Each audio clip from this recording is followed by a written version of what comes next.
Sometimes through your physical format, you assign things to yourself. Like you say, I'm really good at dancing, but I'm not really good at conversation. And we say, well, then you open the floodgates for more impulsive dancing, but you close them relative to thought during conversation. You see what we're getting at?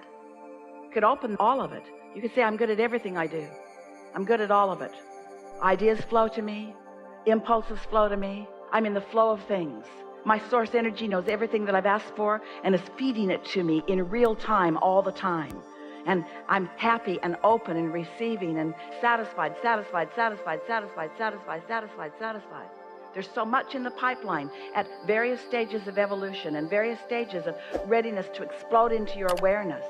And so what is a true manifestation? Isn't a manifestation when something comes into your conscious reality?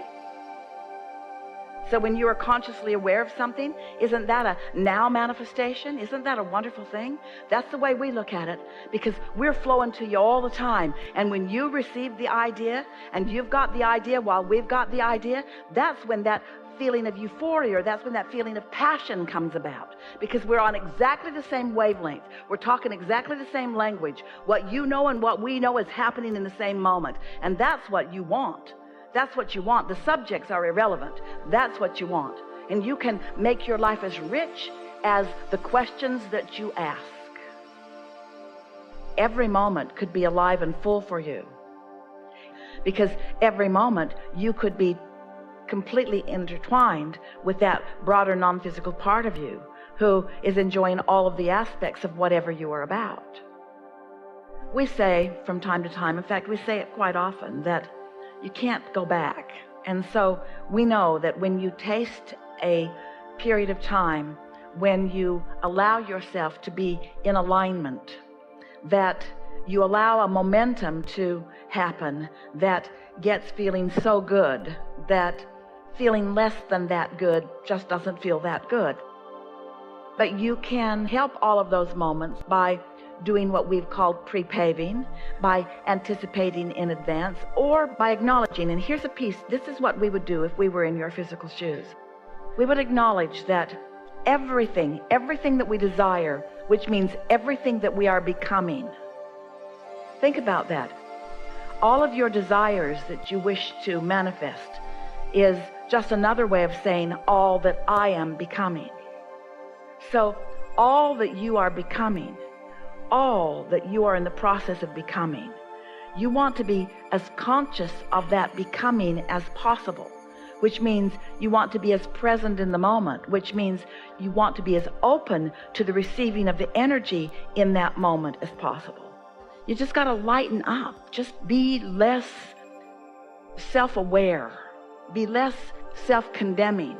Be less aware of dilemma.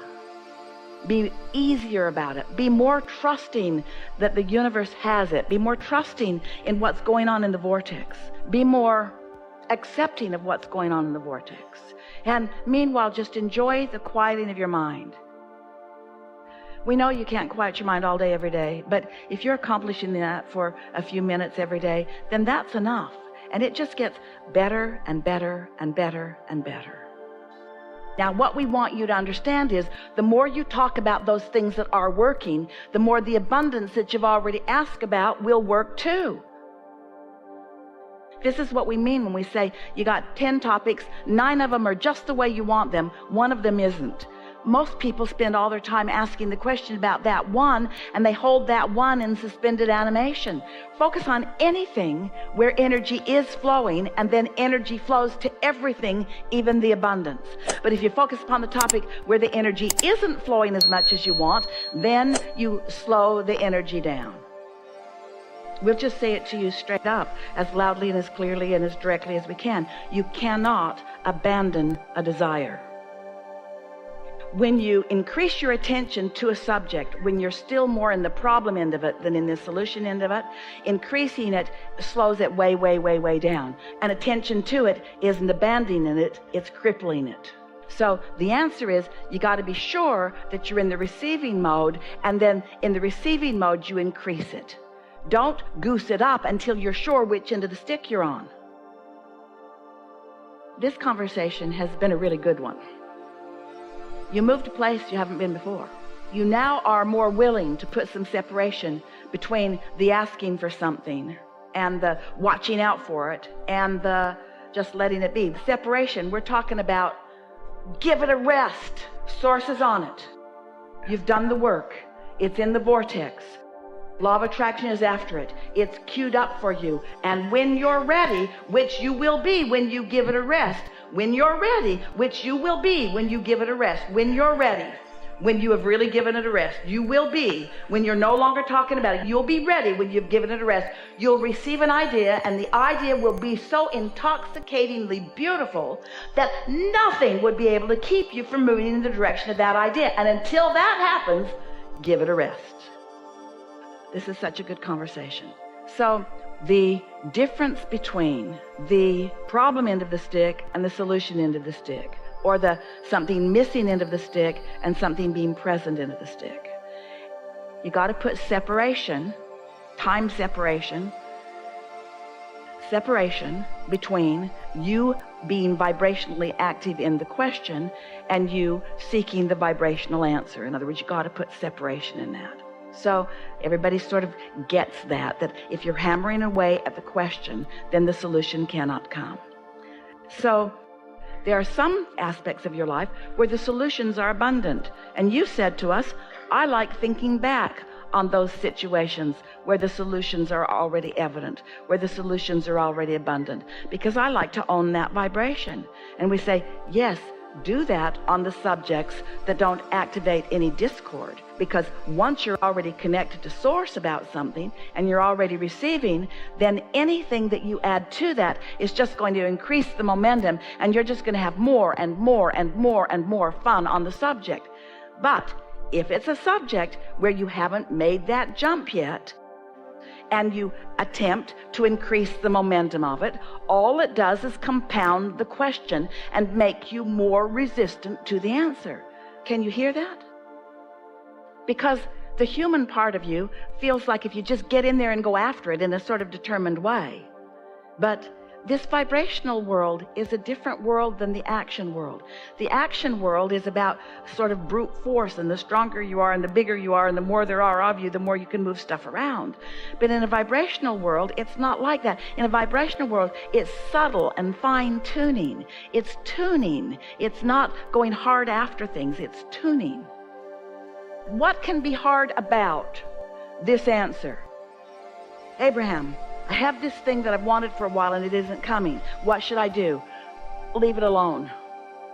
Well, I know I should leave it alone, but I've got this thing. I've wanted it for such a long time. What should I do? How can I make it come to me? Just leave it alone. Are you sure I should leave it alone? Because it feels like I should be hard after it. Well, you should leave it alone because your vortex has got hold of it and your inner being has got hold of it, and it's working on your behalf. It's been moved to the universe's side of the placemat. It's been moved to the universe's side of the placemat. So now you can let go of it. And if you keep putting it on your side of the placemat, then you're going to keep doing a crappy job of it instead of letting the universe do a divine job of it. Just trying to get your attention. That's it. Trying too hard is a human tendency because you've been, bless your hearts, you've been working so hard with your action. You've been offering so much action to compensate for energy that you didn't quite get figured out, you see. And so just know that anything that feels like a struggle, leave it alone because you're getting nowhere with it. If you're struggling over it, you're making the struggle more. Leave it alone. If it feels like a struggle, it feels like a struggle for a reason. You're barking up the wrong tree. You're working on the wrong side of the placemat. You just got to let it go. You just got to let it go. You got to say things to yourself like, well, that's it for me on that for now. I'm not going to think about that because I'm not making any progress. I'm just going to let it go. I'm going to let the universe work on it. And I'm going to focus on the things that make me feel good and on the things that make me feel powerful. And I'm going to tune in as often as I can. And I do that often.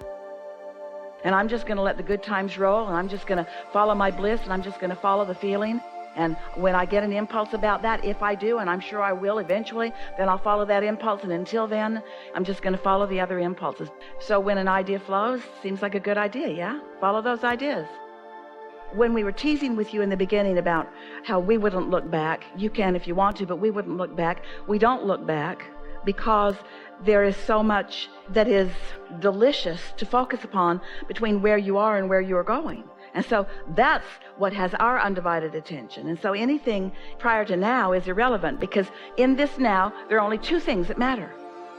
What you're asking for, which is what you're summoning, and what you're doing in relationship to it.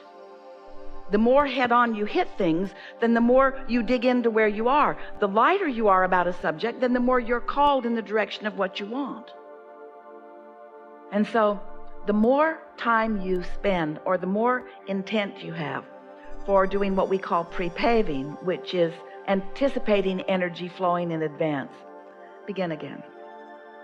In any moment in time, what most humans are focused upon are the manifestations that have already happened. In other words, once you can see it and hear it and smell it and taste it and touch it, it's manifested. And so the things that you're looking at that are manifested have less potential to really please you than the things that are still in the process of becoming. So as you've been enjoying, you've been feeling all light and bright and exhilarated, it's because you are in an arena where things are becoming. We are together taking thought where it has not been before. And so this is that new place where new thoughts are coming into the foreground, where you can focus your consciousness on them and feel the satisfaction of what your inner being knows and what you know being met together. There is so much that is potential to be discovered, and your inner being is queued up and ready for the discovery of it. And when you are queued up and ready for the discovery of it, and the discovery happens, in that moment you feel that elation or that euphoria or that new motion forward. Well, technically, every moment of your life can be like that, because your inner being knows what's in your vortex and already understands. Your inner being has been able to do much more segment intending about the things that are coming. So the more you are, maybe just in general terms, positively anticipating the next moment and the next moment, then the less mundane and the more really satisfying your moments will be. Something that helps is to acknowledge how satisfied you feel. When you say it's mundane, that sounds like dissatisfaction. When you acknowledge that you are satisfied, that takes that vibration that is about mundane away, and it leaves you open for new discovery. There is so much newness in the thought. Humans just want the newness to be about the manifestations, but there is so much newness along the way that is so satisfying in nature. And then the manifestation, of course, is satisfying too, but it's not the only game in town. There are many along the way. Is that helpful? There's so much satisfaction along the way that just keeps your juices going and keeps you realizing that you are the creator of important things. So often you want an experience in order to promote feeling good, when what we want is for you to understand that those good feeling experiences are evidence that you already do feel good. You feel the difference?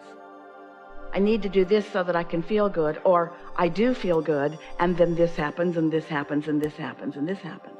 It's really an important thing to get clear in your mind. It's a good thing when you're in joyful moments to acknowledge that you are, and focus upon them, and practice the vibration of them, practice the feeling of them. It's what we call milking it for more. It's like accomplishing a more substantial vibration of it. And there certainly isn't anything wrong with revisiting that to reinforce that substantial vibration of well-being. Anything that causes you to reinforce your awareness of wonderful things is always to your advantage. You've got it. You've got it. There is great love here for you. Very good.